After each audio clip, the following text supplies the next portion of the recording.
کیا اللہ شکر کرنے والوں سے واقف نہیں؟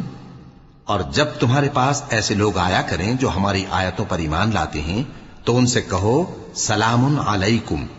تمہارے رب نے اپنی ذات پاک پر رحمت کو لازم کر لیا ہے کہ جو کوئی تم میں سے نادانی سے کوئی بری حرکت کر بیٹھے پھر اس کے بعد توبہ کر لے اور نیکوکار ہو جائے تو وہ بخشنے والا ہے، مہربان ہے۔ اور اسی طرح ہم اپنی آیتیں کھول کھول کر بیان کرتی ہیں تاکہ تم لوگ ان پر عمل کرو، اور اس لیے کہ گناہگاروں کا رستہ ظاہر ہو جائے۔ اے پیغمبر، کفار سے کہہ دو کہ جن کو تم اللہ کے سوا پکارتے ہو مجھے ان کی عبادت سے منع کیا گیا ہے۔ یہ بھی کہہ دو کہ میں تمہاری خواہشوں کی پیروی نہیں کروں گا، ایسا کروں تو گمراہ ہو جاؤں اور ہدایت یافتہ لوگوں میں نہ رہوں۔ کہہ دو کہ میں تو اپنے پروردگار کی دلیل روشن پر ہوں اور تم اس کی تکذیب کرتے ہو۔ جس چیز یعنی عذاب کے لیے تم جلدی کر رہے ہو وہ میرے پاس نہیں ہے، ایسا حکم اللہ ہی کے اختیار میں ہے۔ وہ سچی بات بیان فرماتا ہے اور وہ سب سے بہتر فیصلہ کرنے والا ہے۔ کہہ دو کہ جس چیز کے لیے تم جلدی کر رہے ہو اگر وہ میرے اختیار میں ہوتی تو مجھ میں اور تم میں فیصلہ ہو چکا ہوتا، اور اللہ ظالموں سے خوب واقف ہے۔ اور اسی کے پاس غیب کی کنجیاں ہیں جن کو اس کے سوا کوئی نہیں جانتا، اور اسے جنگلوں اور دریاؤں کی سب چیزوں کا علم ہے، اور کوئی پتا نہیں جھڑتا مگر وہ اس کو جانتا ہے،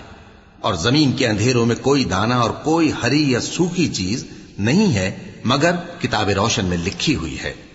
اور وہی تو ہے جو رات کو سونے کی حالت میں تمہاری روح قبض کر لیتا ہے اور جو کچھ تم دن میں کرتے ہو اس سے خبر رکھتا ہے،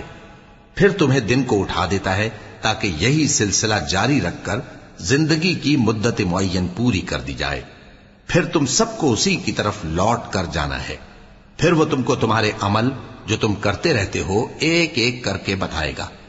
اور وہ اپنے بندوں پر غالب ہے اور تم پر نگہبان مقرر کیے رکھتا ہے، یہاں تک کہ جب تم میں سے کسی کی موت آتی ہے تو ہمارے فرشتے اس کی روح قبض کر لیتے ہیں اور کسی طرح کی کوتاہی نہیں کرتے۔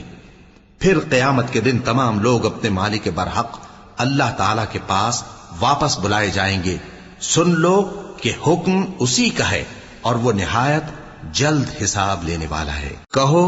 بھلا تم کو جنگلوں اور دریاؤں کے اندھیروں سے کون نکال لاتا ہے جبکہ تم اسے عاجزی سے اور چپ کے پکارتے ہو